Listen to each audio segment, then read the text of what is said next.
Welcome to today's Success Life of Radio. My name is Eric Reed. I am your host and a coach, and I'm so glad you took time out of your day to tune in to this podcast. I do appreciate it. I know that you've got a lot of things going on in your world, and I appreciate the investment that you've made into growing your success, growing both personally and professionally, and making Success Life Radio a part of that. So thank you very much. Today, I want to talk about commitment, and that commitment to our dreams and to our goals and to who we really are in this journey of success. So take a moment and get out your pens, your paper, your notebooks, whatever it is you keep track of our little conversations, and we'll get started. You are listening to the Success Life Live with Eric G. Reed. Living your life of success is possible, and this is where you will get a deep dive into the mindset, habits, and routines that will let you build your life of success, starting now. Well, welcome back. So, commitment.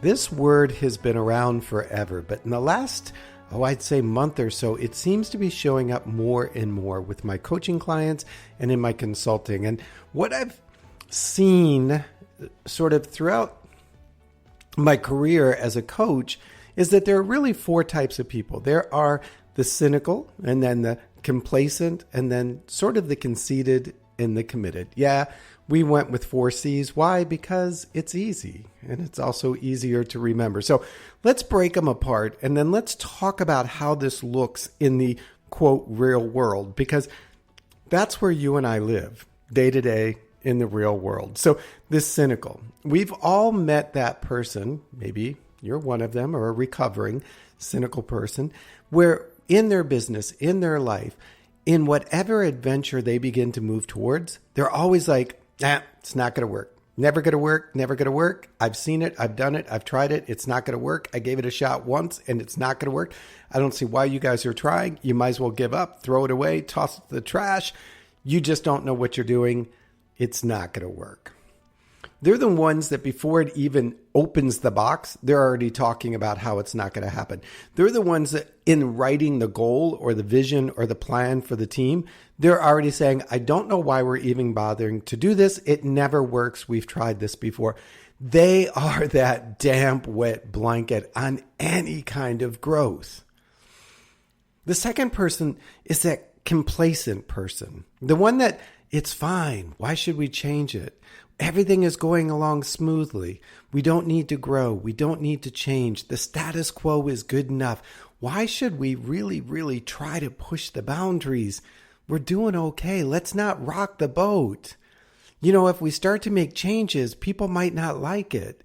They might leave us. They might quit. Our business might collapse. Our marriage might fall apart.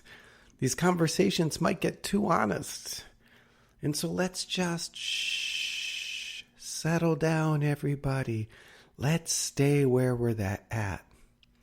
The third person that I often encounter when I'm working with companies and teams or one-on-one as a coach is that conceited individual. You know, I got this. I got this. I am the master. I am the king. I am the leader. I'm the performer. I got this. You can't tell me what to do because I already done it, mastered it, got it, and going beyond where you could ever go. I am so owning this. You can't touch me, as MC Hammer would say. That conceited person that when they come into a meeting, they cross their arms and give you that look like, go ahead, try and teach me something. I know it all. That when you point out a flaw in their character or their behavior or their habits that might improve their life, they're like, nah, you don't understand who I am. You don't understand who I am.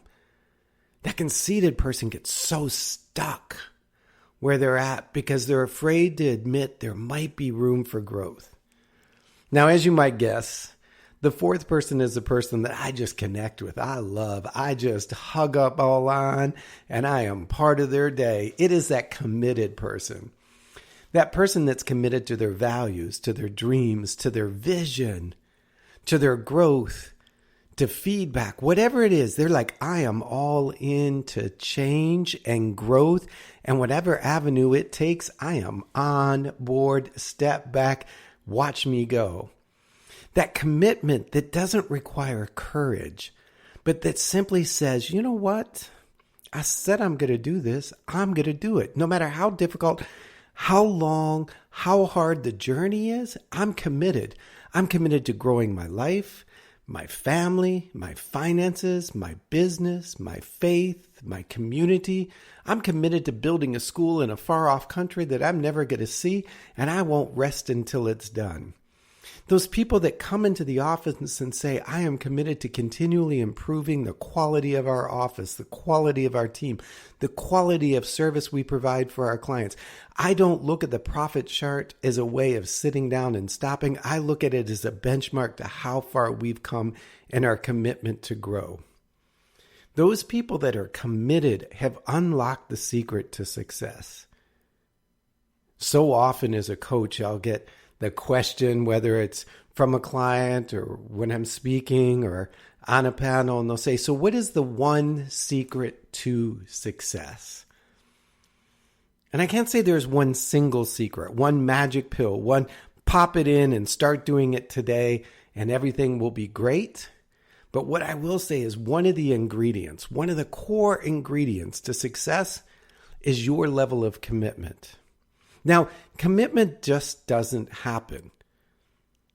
You've got to develop a mindset of commitment. You've got to develop habits that support that commitment. You've got to develop a belief system in you, your idea, and your vision. And so let's break that down just a little bit. So a mindset of commitment. What does that look like? That's that idea that when I wake up, I remind myself what I'm committed to. One of the things that I do in my daily practice, so to speak, is I have a time in the morning where I get to be all by myself. Yeah, it does have to occur at 5 o'clock in the morning, but hey, you do what you got to do to be a success. Isn't that the rule? So I get this time in the morning and I'll look down my list of commitments. Now I have commitments, and this isn't a to-do list. Let's be clear. This is what I'm committed to as a father, as a partner, as a business owner, as a member of my community and my faith. These are the commitments that I've made. These are the things that I've said yes to. And I'll look down that list, and some of them are about a week and maybe a month, and some, a year, and then some long range. Now, the long range ones are more about who I want to be and what I want to establish in my life. The short range ones are the steps that I'm willing to go through, the fire, so to speak, that I'm willing to walk on to establish that long-term goal. And so I'll sit down and I'll develop my mindset of commitment. First thing in the morning, I'll say to myself, I am committed to these things, and I'll read each one of them. And then I'll go into the belief system part. By why am I committed to this? What is the benefit? What is the value? Why do I want this in my life? Sort of, what is the purpose of this commitment? And now that I have my mindset and my belief, my head and my heart together, then I got to get my hands. I know it sounds a little 4-H, right? I got to get my hands in motion. I've got to sit down and look at my priorities and look at the things ahead of me for the day and say, what actions, what habits, what things must I do today to bring me to where I want to go and to honor these commitments? And the funny thing about commitment is it eliminates options. So often I get flooded with 1,000 opportunities and 1,000 options. And I tend to be a shiny object chaser. I tend to have like a million ideas. And I need to look at them each and say, wait a minute, I've made a commitment to this. How does this option align with that commitment? And often what I've learned as the stronger my commitment, the fewer options I have and the clearer my priorities become. So if you're living in a state of confusion, if you're living in a state of up and down and in and out and crazy flow, and you're stressed out about your family and your business and what's going on around you, and you're like, I wish I could gain clarity. I'm going to tell you, clarity is found in commitment. Maybe that's the 5th C. But you've got to sit down first and foremost and write down a list of what am I committed to? What is it? What is it you're committed to?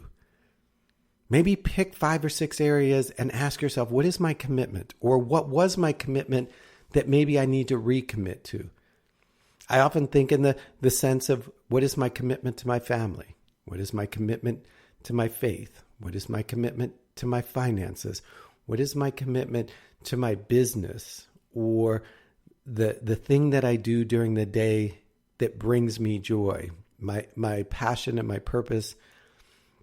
What is my commitment to myself and to my health, to my community? I look at all of the places that I've said yes. And when I first began this, I'm going to tell you, I had to go back and say, I apologize. I said yes when I should have said no, or maybe later. Do I have permission to dissolve this commitment?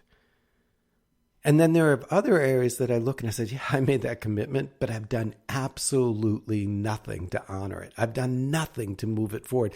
I've done nothing to prove on a daily basis that I'm still committed. And no wonder those people from the outside laugh when I say I'm going to do this new project, this new thing, this new business, this new dream, because they're the ones that are laughing like, yeah, I heard you say that last year, 2 years ago, 10 years ago, that you were all in, that you were fully committed.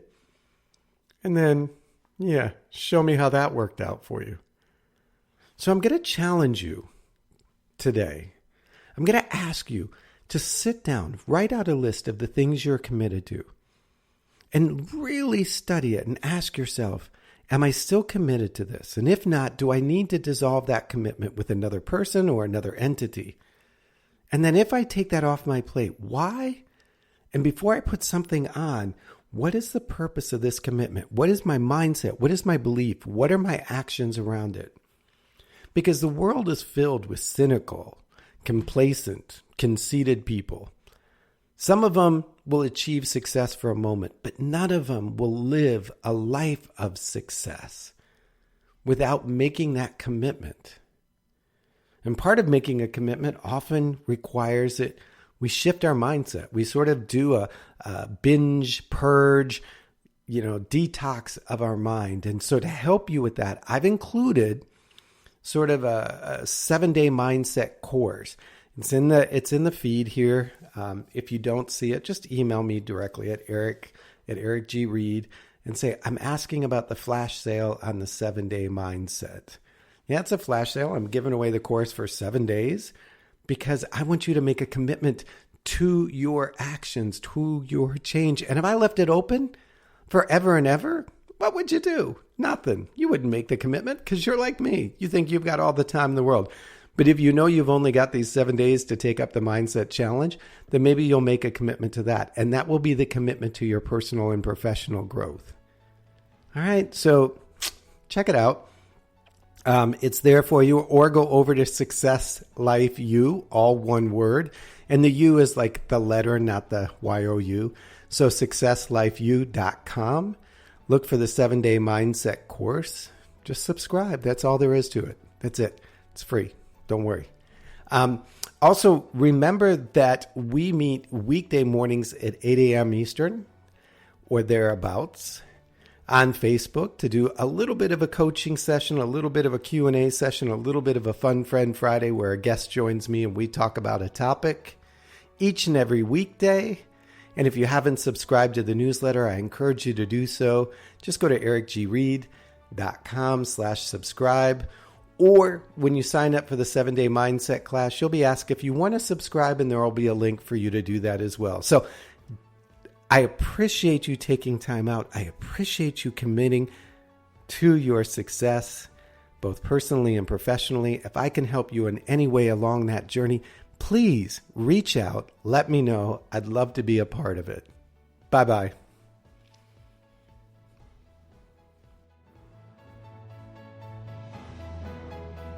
Success Life with Eric G. Reed.